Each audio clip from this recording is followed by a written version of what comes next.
गोस्वामी तुलसीदास जी महाराज ने जब ये पंक्ति लिखी, सिया राम मैं सब जग जाने करहूं प्रणाम जोर जुग,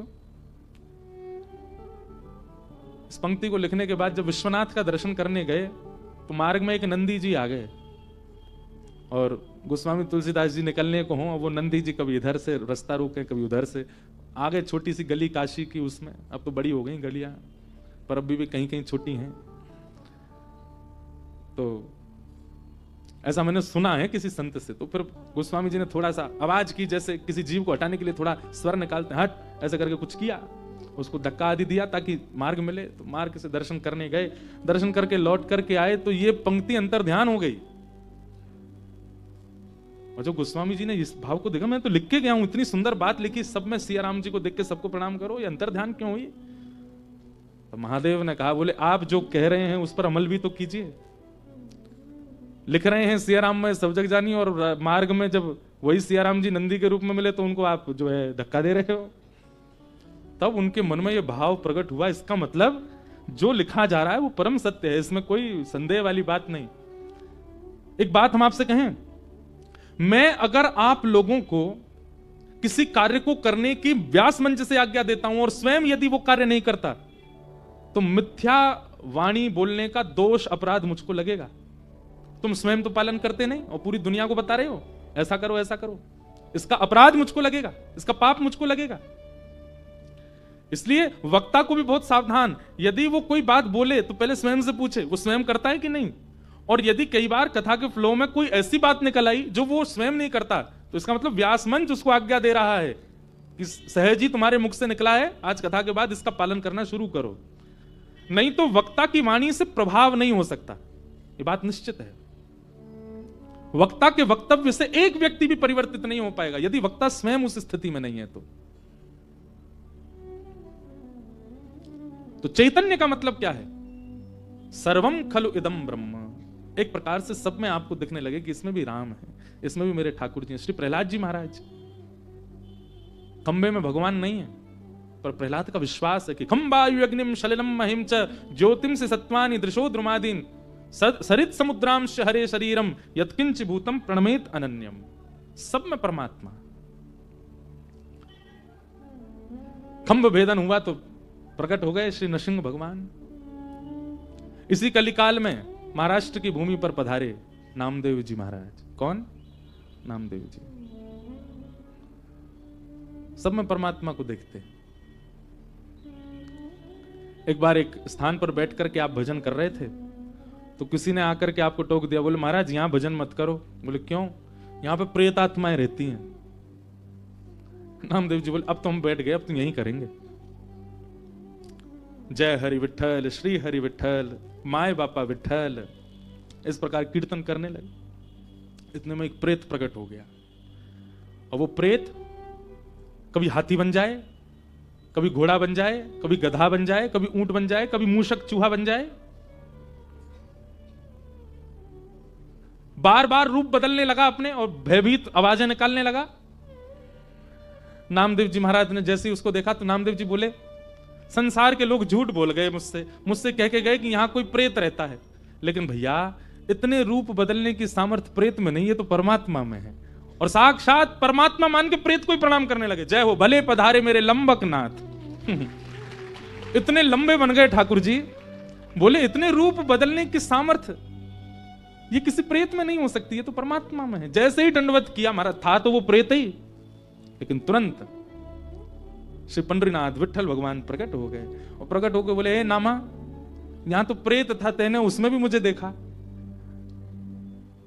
नामदेव जी कहते हैं प्रेत में प्रेतृत्व भी आपसे ही है। प्रेत की क्या औकात कि वो किसी को डरा सके, उसके अंदर भय दिलाने का जो तत्व है वो भी तो आप ही हो। क्या प्रेत में आप निवास नहीं करते? भाई इस संसार में अपनी सत्ता यदि किसी की हो जाए तो फिर परमात्मा कैसे हो सकते हैं? रावण दशानन है, यह भी राम की कृपा है। कंस इतना बड़ा क्रूर है कि उसके कारण पूरी धरती कांपती थी, यह भी कृष्ण की कृपा थी उसके ऊपर। किसी का अपना अस्तित्व नहीं हो सकता। प्रेत में पितृत्व भी आपकी वजह से है ठाकुर जी। यदि आप नहीं होते तो वो कैसे डराता सबको? इसलिए प्रेत का जो पितृत्व है उसको मैं विट्ठल मान करके वंदन करता हूं। पंडरीनाथ भगवान ने हृदय से लगाया, बोले वाह, ऐसी दृष्टि सबकी हो जाए तो मैं सबको मिल जाऊं। लेकिन सबकी दृष्टि ऐसी नहीं बनती।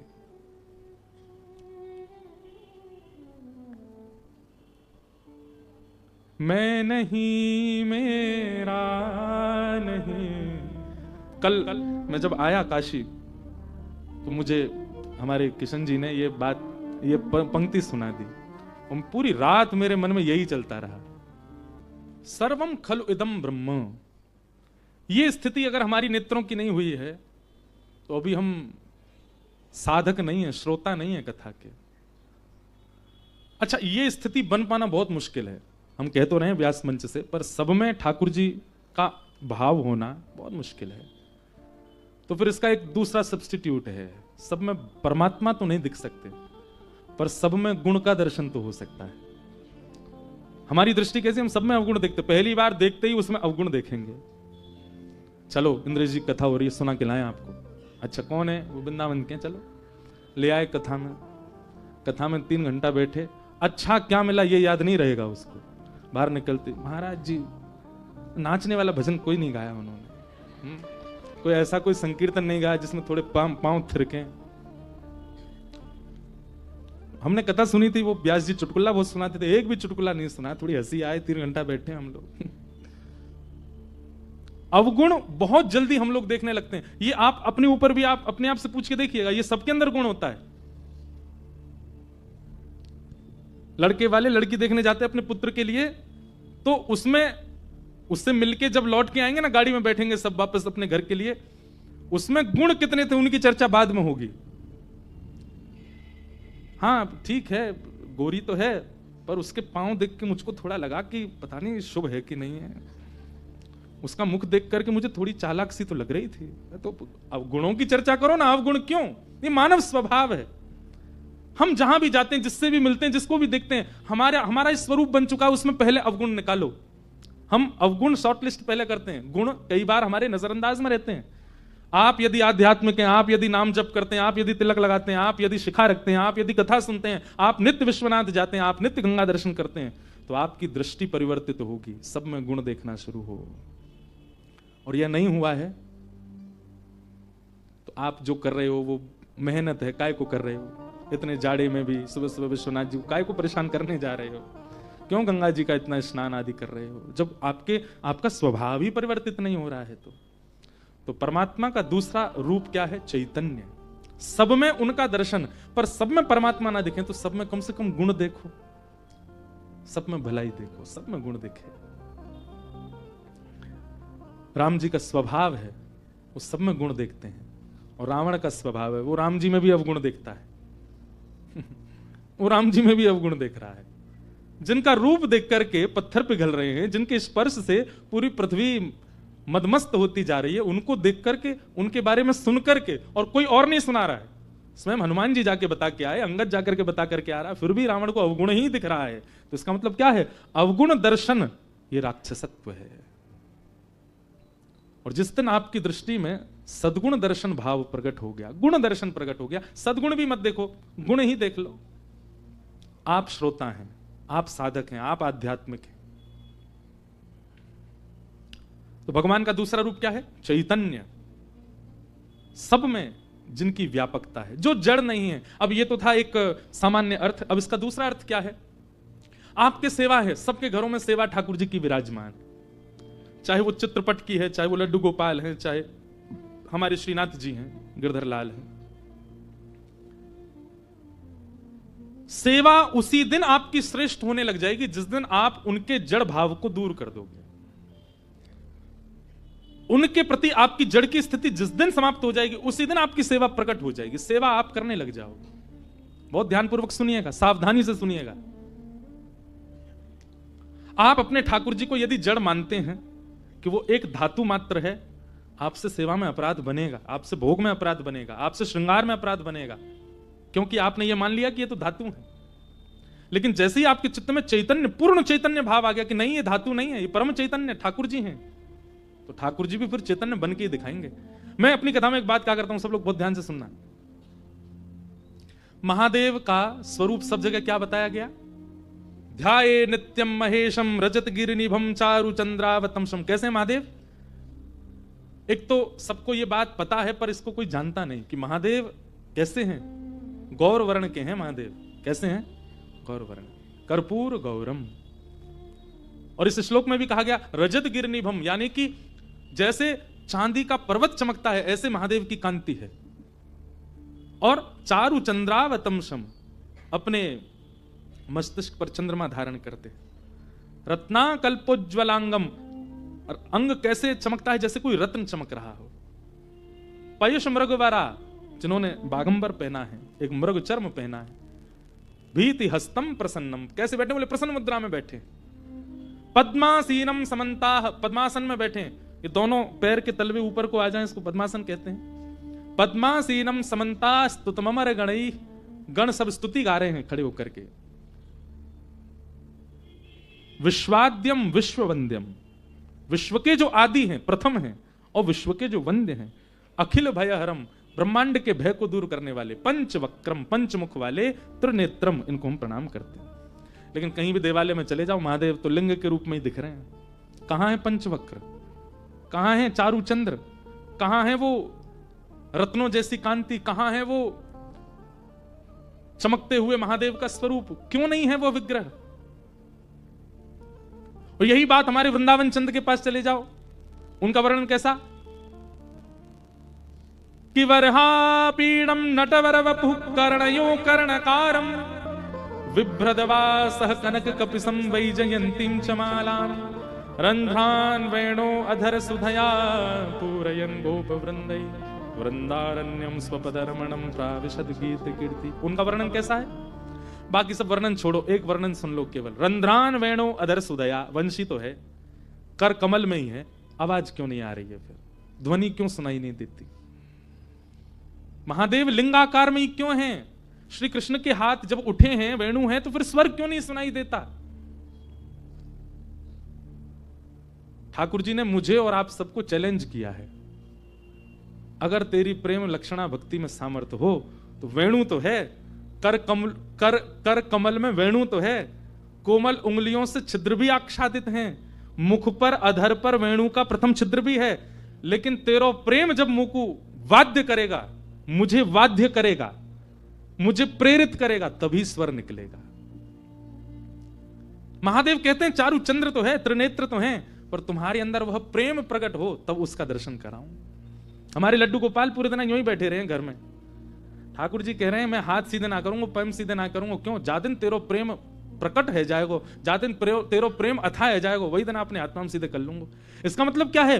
हमारी सेवा से अगर हमारी ठाकुर जी जैसे आए थे वैसे ही हैं, इसका मतलब ये प्रेम प्रकट किया नहीं तो ठाकुर जी बदल जाते हैं। ठाकुर जी थोड़े तो हाथ पांव सीधे करते, नेक तो परिवर्तित होते हैं। अब यहां व्यवस्था नहीं तो हम अपने लाल जी का एक दर्शन कराते। जब हमारे ठाकुर जी आए थे 5 वर्ष पहले, तब का स्वरूप और आज के ठाकुर जी का स्वरूप, आप कहोगे ये वो है ही नहीं। जब हमारे लाल जी आए थे तो ऐसे लगते थे जैसे पतर पूछ रहा से पतरे दुबरे। हमारे लाल जी के जिन्होंने दर्शन किए सबको यूं लगती है तो कितने बड़े होंगे, मोटे ताजे तगड़े होंगे। हैं सच में, पर दर्शन में हैं वो छोटे से ही। पर प्रथम दिन का दर्शन, और मैं रोज देखता हूं अपने प्रथम दिन के गिरधर लाल जी और आज के, ऐसा परिवर्तन। गदमदरा से तो गाल फूल गए उनके, नेत्रन में ऐसी रौनक सी आ गई है, कांति ऐसी लगती है अद्भुत। अब जैसे हाथ पांव बिल्कुल खा पी के जैसे खाते पीते घर के बालक हो जाते हैं, ऐसे लाल जी हो गए। पहले कोई वस्त्र धराने से आते ही नहीं थे, इतने छोटे से ठाकुर जी हमारे। अब आप कितने बड़े वस्त्र ले आओ, कैसे भी करके धारण कर लेते। तो चैतन्य, आप जिनकी सेवा करते हैं, केवल नियमित रूप से भोग लगाना, आरती करना, यह आपका कर्तव्य नहीं। आपका कर्तव्य यह है कि जैसे आए ये परिवर्तित होने चाहिए। इनके स्वरूप में थोड़ा तो, भाई बालक जन्म लेता है वो छोटा सा ही होता है, 10 साल हो गए इतना सही है, मां को चिंता नहीं होगी। चिंता क्या होगी? पूरा घर परिवार रोएगा, ये बढ़ता ही नहीं, इतना सही है। हर दिन उसमें परिवर्तन आए, वो कुछ नया सीखे, कुछ नई क्रिया करे, उसके हाथ पांव थोड़े बढ़े, चलना सीखे, बोलना सीखे, आंखें टिमटिमाए, पूछें कान कहां है तो तुरंत बताए, नाक कहां ये है, जीभ कहां ये है। हर दिन कुछ नया ज्ञान, उसमें परिवर्तन दिखता है, तब परिवार प्रसन्न रहता है कि हमारा बालक पल रहा है, बढ़ रहा है। सेवा में भी आपका भाव और आपके ठाकुर जी का स्वरूप, इसमें परिवर्तन आना चाहिए। तब आपकी सेवा लग रही है, आप सेवा कर रहे हो, ये बात पता चलती है। ये इसी को कहते हैं चैतन्य। ठाकुर जी का तीसरा रूप क्या है? आनंद। हमारे गुरुदेव एक बहुत अच्छी बात कहते हैं, ठाकुर जी के प्रथम दो स्वरूप यदि आपने भली भांति पहचान लिए, यानी कि सत्य और चैतन्य, तो तीसरा रूप अपने आप प्रकट होगा। क्या? आनंद। वो सब गाओगे, नंद घर आनंद भयो जय कन्हैया, अवध में आनंद भयो जय रघुवर राम के। आनंद। रहते काशी में हैं, गंगा तट पर हैं, फिर भी इतने निराश हताश उदास क्यों? ये तो आनंद वन है, यहां तो महादेव भी आनंद में रहते हैं, आप क्यों इतने निरानंद में हो? क्योंकि आपने महादेव को उस रूप से देखा नहीं, जाना नहीं, पहचाना नहीं, इसलिए निराश हो। तो सत्य परमात्मा को जिस दिन आपने चैतन्य रूप से भज लिया, उसी दिन जीवन में आनंद आएगा। सच्चिदानंद रूपाय विश्वोत्पत्त्यादि हेतवे, विश्व की उत्पत्ति, पालन और संहार, ये तीन क्रिया जिनकी हैं। तापत्रय विनाशाय, तीन प्रकार के तापों का जो उपशमन करते हैं। ताप किसको कहते हैं? कष्ट को। एक बात बहुत ध्यान से सुनिएगा, ठाकुर जी को भजने वाला कष्ट विमुक्त नहीं होता।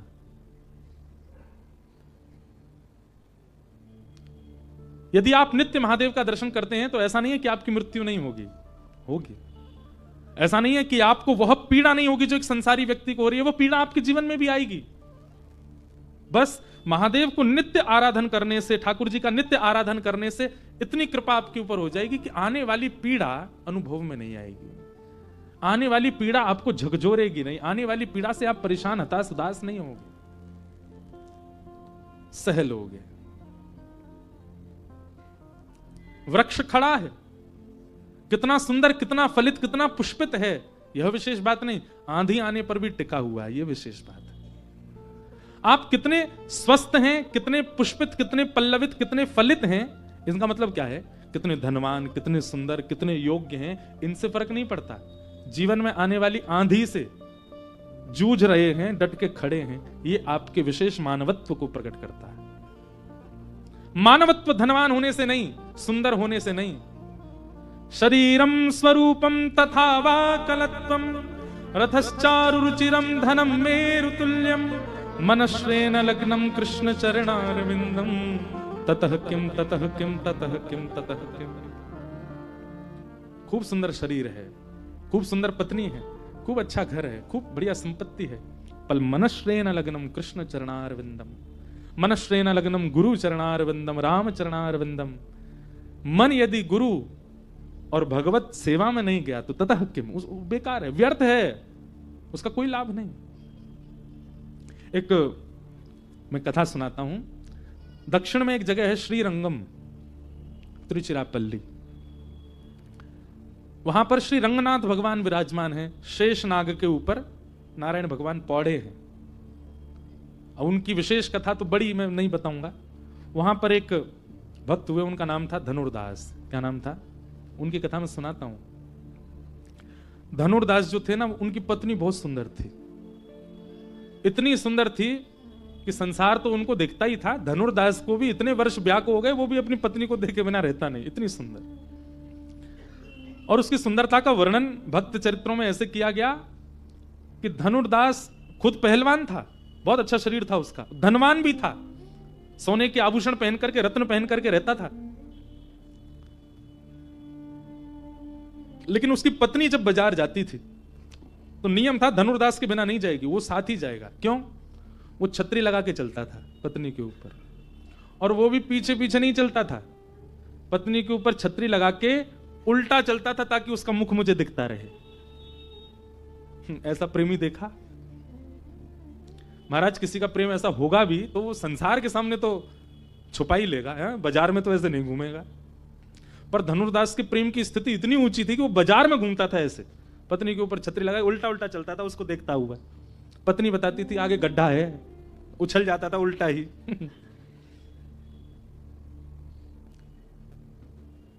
एक बार श्री रंगनाथ भगवान की सवारी जा रही थी, आगे सब लोग चल रहे थे हटाते हुए भीड़ को, हट जाओ हट जाओ, रंगनाथ भगवान की सवारी आ रही है। और सबसे आगे श्रीमद रामानुजाचार्य जी चल रहे थे, ठाकुर जी की सवारी चल रही है तो आचार्य आगे चल रहे थे। तभी उन्होंने इस दृश्य को देखा। क्या देखा? धनुर्दास अपनी पत्नी के ऊपर छतरी लगाए उल्टा चल रहा है उसको देखते हुए। अब नगर बाजार के लोग तो हंसी उड़ा में एक दूसरे